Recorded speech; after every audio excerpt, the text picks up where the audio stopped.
So just when I think we're cruising through some mostly lovely to at least enjoyable television shows like You, The Last of Us, Shadow and Bone Season 2, this one snuck up on me.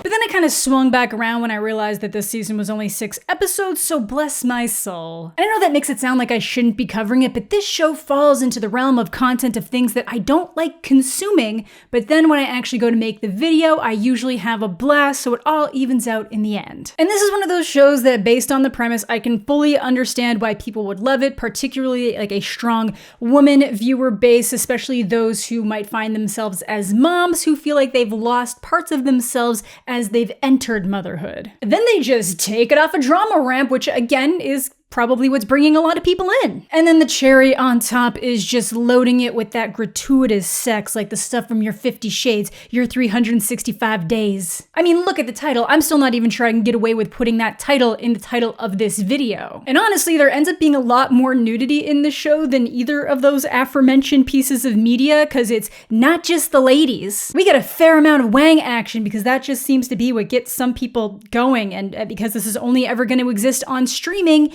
they don't have to worry about following like broadcast television rules. Like I just looked over at the show, paused on my screen, and notices someone's tip, if you know what I mean, is popping out of their pants. So I remember the general vibes of this show. Shitty love triangle between main girl Billie, her first love Brad, and her husband Cooper, where they made the husband objectively worse so she wouldn't seem as bad even though she kicked this whole thing off. I also remember the last scene really just feeling like it was trying to brute force the concept of open relationships by way of cheating, so you know, the wrong way. And this seems to just drop that entirely without dealing with any of the root issues they brought up. I'll make sure we get a decent amount of recap as we're going through, but if you were completely unfamiliar with this show, feel free to check out my first video on the subject. But after it seems like she's gonna stick with her husband and her, you know, kids, she decides she wants her cake and to eat it too. I'm not leaving my husband.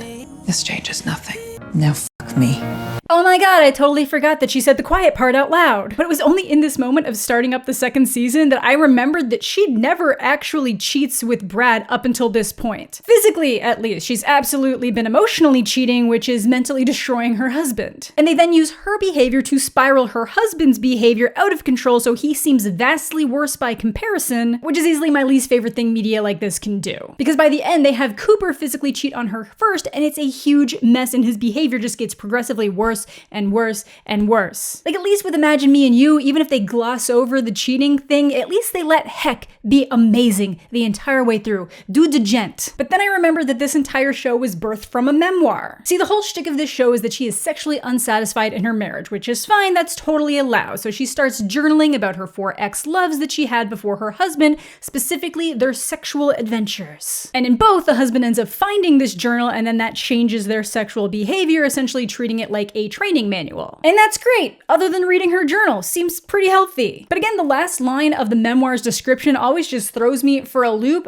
This book chronicles the year I spent toying with my husband's mind and ignoring all ethical standards of psychology. Nope, don't like that. And then of course the show must take creative liberties, aka just completely go off the rails. But when I was looking up information about the memoir again, I came across something that was probably there last time but meant nothing to me at the time. Look at who this glowing review is by. Oh my god, I can't stop laughing or reading. What is happening? Colleen Hoover. Colleen strikes again, it's all connected. Then I saw that she's ended up writing individual books about each of these men. Get your coin, I guess. And you know, if I ever do decide to go through those books, you know I'm gonna have to rely on the audiobook, which I'd listen to with today's sponsor, Raycon. I love using Raycon's everyday earbuds for all sorts of situations, from traveling to running errands to just doing things around the house. But lately, I've been trying to build better work habits so I don't get as distracted by all the things constantly going on around me. So I've been using my Raycons to listen to custom-made ambient music with like crackling fires,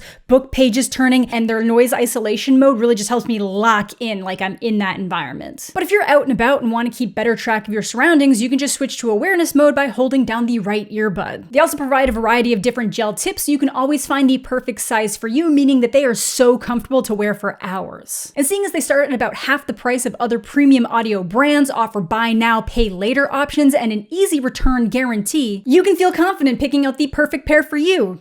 or multiple pairs. Whether you're looking for wireless earbuds, low latency gaming headphones, or a portable speaker, Raycon has you covered for any occasion. So if you want to try out Raycon for yourself and find out how something so small can have such a big impact, head on over to buyraycon.com/Jedi or click the link in the description down below to save 15% off your Raycon purchase. So this season is fairly similar to the last. I think there is a little bit less sex, but that might just be because there are 2 less episodes. But it is definitely still there. It just feels like it's a little bit more spread around to extra people. Like there's a lot going on with Sasha, there's a lot more going on with Cooper, and then just nudity wherever they can reasonably pop it in. Like that dick tip just popping out of jeans. And sometimes it feels like they're trying to break down some stigmas, like showing sex with a very pregnant woman. But then they turn someone having to have their peen reconstructed into a massive joke with them having to like physically pump it up. Like they're proud about it, but still. Which you may have heard about by now, they even provided their own timestamp on Twitter so you can know exactly where to track it down, and then I guess maybe judge if you think it's prosthetic or not. Okay, let's hop in. Now I assumed that they were just gonna bang all around Brad's apartment and this season was gonna start with the fallout of Cooper knowing because he was tracking her phone, but not entirely. Brad turns her down. He's like, "This isn't who you are, Billie." I don't know, man, it kind of seems like it is. Though props to them, I suppose, not remotely where I assumed this one was going. Like they do kiss, but I was absolutely expecting some Hulk smashing. And I had actually completely forgotten at this point that they hadn't hooked up at all in the last season. Like we just get all the flashbacks to their previous hookup, so it felt like they had slept with each other in the present too. But it's not just that Brad doesn't want to be a side piece, it's because somehow at some point he got with the model and already knocked her up and says he's over her, but like where did that happen? When? But sure, okay, she heads home where her marriage promptly ends with Cooper because he does still know she went to Brad's apartment. And if you thought him putting a tracker on her phone was bad, like it is, but oh buddy, do they send him off the rails. So it kind of cuts ahead where they've just been splitting custody and trading off time in the house and the city. And now she feels guilty for blowing up her life, even though she's officially unattached. But her bestie Sasha convinces her to accept a drink from this guy Majid, and she just dumps all of her trauma on him, which he finds refreshing. You usually have to put in at least 3 dates before you get to the truth of what's really going on with someone. What is your baggage that hearing all that made you think, ah yes, we have potential here? So are we gonna have a new love triangle now, or is it gonna be some kind of 4-way? I don't think that's the right term. Besides, the time right after you blow up your life is usually the most exciting. I don't know about that one, but I have blown up my life, and while there's that like temporary initial relief of things just stopping for a second, then you kind of realize, oh shit, I kind of have to put something back together from the wreckage. Goody! So they start a thing, but this season also has a pretty heavy focus on her best friend Sasha, an author who's built her whole career around being an unattached woman. My idea of having it all means doing what I want, when I want, with whomever I want. So obviously her one true love is gonna pop back up too. My God, Sash.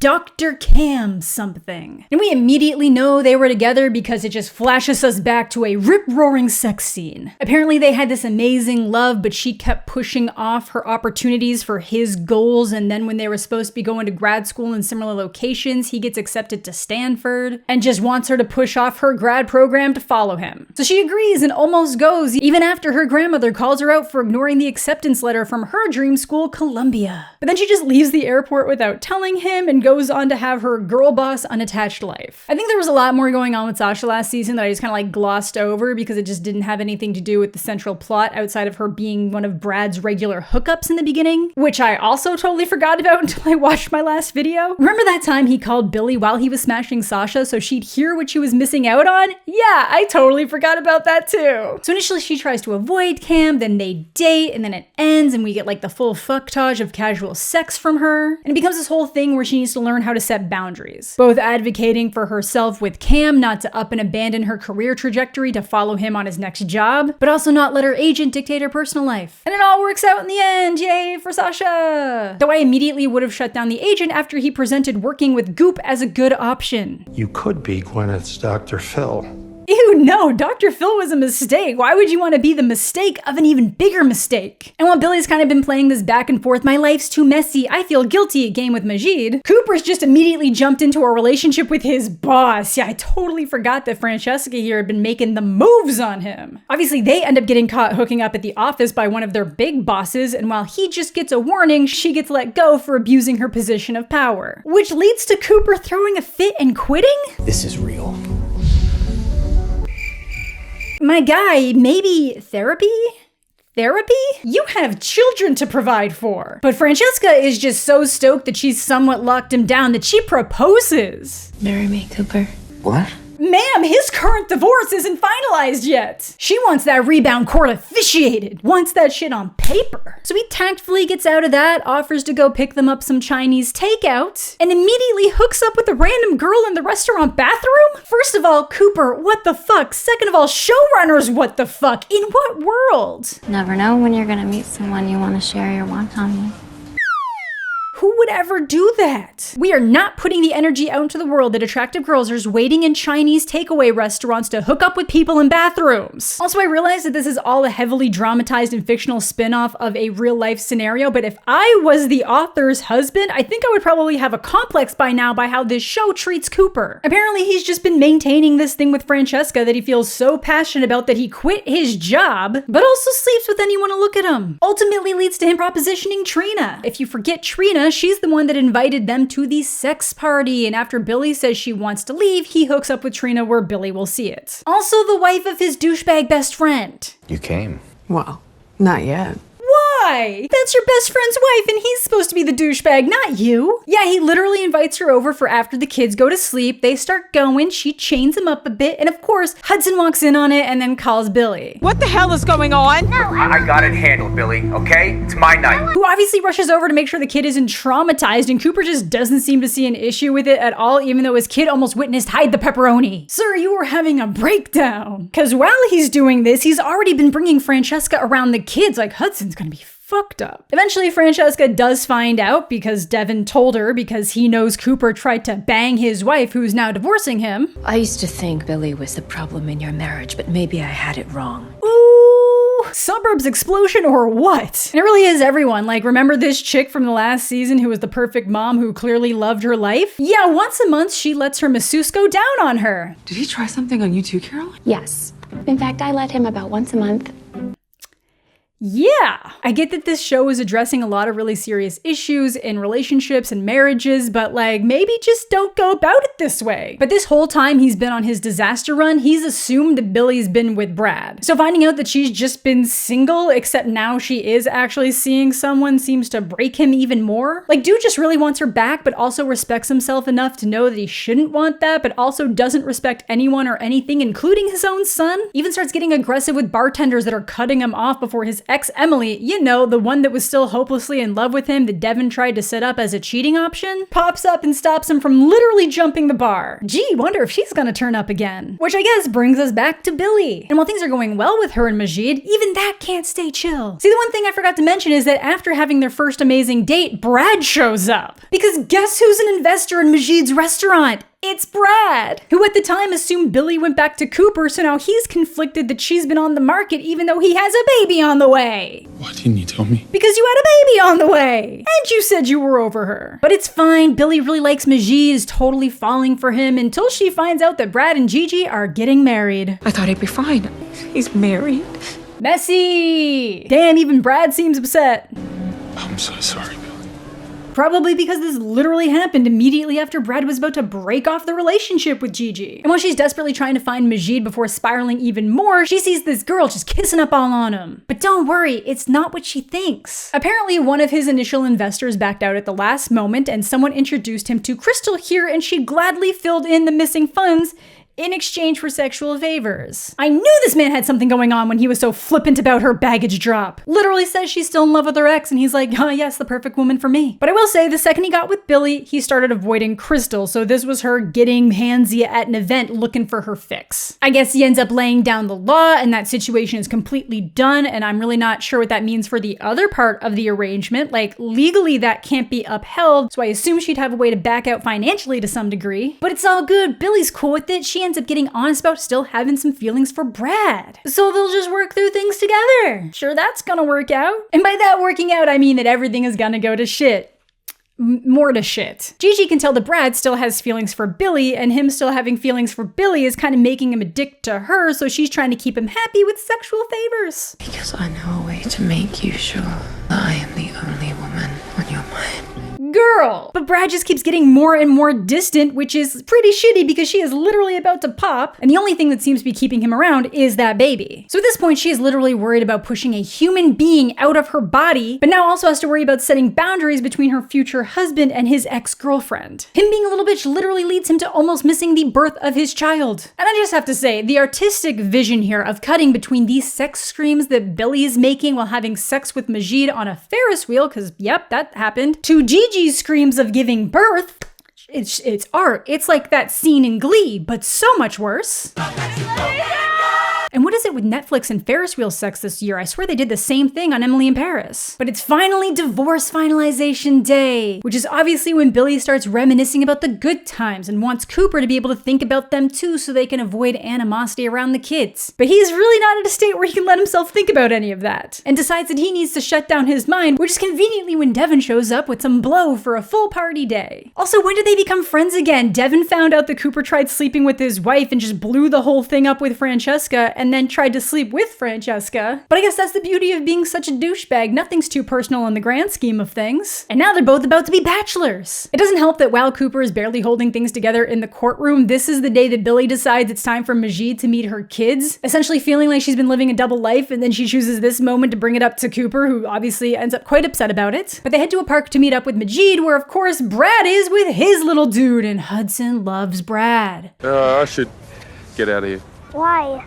Oof, but after a rocky start, Majid does win Hudson over with butts and Nutella. And while they're having their magical day, Devin clearly hired some sex workers to help cheer up Cooper, who in his bender spiral throws a chair out of the hotel window, gets them kicked out, which is when Cooper realizes that these ladies' time was paid for. And you really thought that 2 hours was gonna do it? But he just can't let the night end. So they dish out another 10 grand, and because they won't all fit into Devin's Corvette, in a matter of minutes, Cooper has one delivered to him. That's like a $60,000 to $70,000 car that he's now gonna be driving completely fucked on alcohol and cocaine. So they're zipping around like idiots. Devin's getting a blowy in his, but for some reason the girl that Cooper has keeps bringing up how he needs to remember the good moments in his marriage. So he ends up closing his eyes to block it out, and boom, big ol' accident. Somehow no one dies, not even a hospital trip for Cooper, even though that thing flipped multiple times. Devin, on the other hand, remember how I mentioned a full frontal pump up penis scene? Yeah, I guess the girl was still going down on him when the accident happened. But don't worry, they reconstructed it, and I guess he got some extra inches apparently, so he's having the best sex of his life. He said, I've been wasting my life.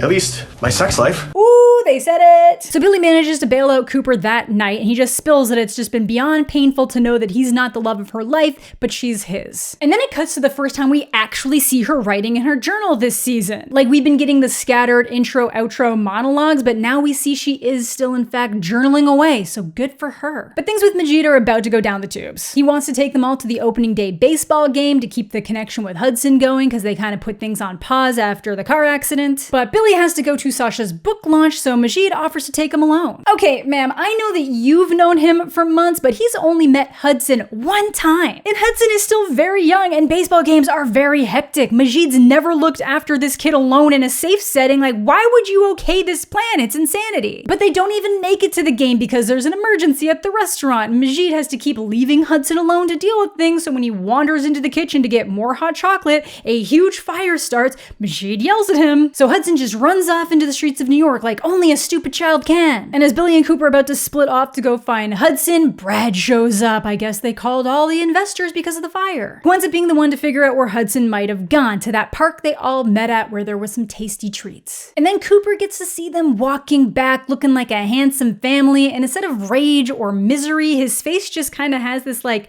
accepting blankness on it, though I'm sure it felt like a gut punch. Thankfully, at this point, he's been going to AA meetings and getting his shit together, really pulling a last episode comeback for the train wreck here. And then he ends up going to find Emily, and it's her birthday, where he publicly states that he wasn't the right man for her 12 years ago, but now he is. I still don't know if I'm the man that you deserve, but... That really fell completely out of nowhere, but okay.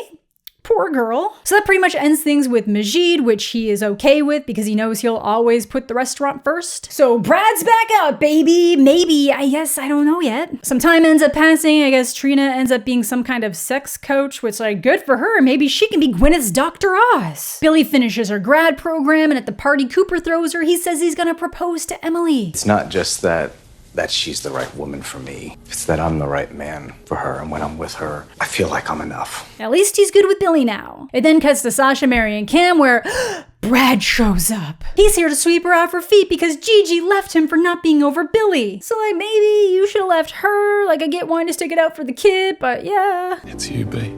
It's always been you. Except when it was Gigi. Now that's fair though, like, you know, Billie was married, he had to try to move on. It then ends with them getting married and she's already fucking pregnant. There are enough children wrapped up in this, calm down. But that's the end of Sex Life, and I think like actually the end, like it's done. I saw some people that were very upset that we didn't get to see more of them like happily ever after together, but obviously that was never what the show was gonna be. And life absolutely does not wrap up that nicely. But I guess my only real final thoughts are Godspeed, Emily, that man is not well. They certainly managed to pack a lot of excitement in here. Billie actually had the most calm trajectory this season, and Cooper was a one-man drama disaster. Again, this is a man that has some flaws and needs to do a couple things better, but like, we should ultimately be feeling sorry for him. But then they go out of their way at every single step to make him a monster just to try to patch it up in one single episode. But that's gonna do it for today's video. Let me know what you guys are thinking down below. Thank you all so much for watching. Thanks as always to my Patreon supporters and YouTube channel members. Subscribe to the channel if you're new, leave a like on the video if you're into that kind of thing. All my social medias are linked